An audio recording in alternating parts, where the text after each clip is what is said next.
आज जो है सिटी की तरफ से जो है गार्बेज कलेक्शन है। तो ये सारे लोगों ने अपने ये गार्बेज और रिसाइकलिंग के बिन जो है ये बाहर रखे हुए हैं। तो हमारे यहाँ ये गार्बेज का कलेक्शन इस तरीके से होता है नगर के अंदर। ये ट्रक वगैरह आते हैं और ये एक ही आदमी होता है और ये सब इसके अंदर लोड कर लेते हैं। ये सारा ये गार्बेज रिसाइकलिंग होता है। ये सामने ये दूसरा ट्रक वाला इस वक्त है।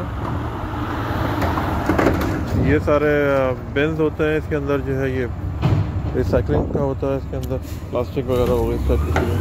ये जो है ये ऑर्गेनिक्स होते हैं, खाने वाने की चीज़ें होती हैं जो इस टाइप के। तो ये इसके अंदर ये जाती हैं और ये इस तरीके से मतलब यहाँ पे ये गार्बेज का कलेक्शन होता है, जो कि बहुत ही एडवांस किस्म का सिस्टम है।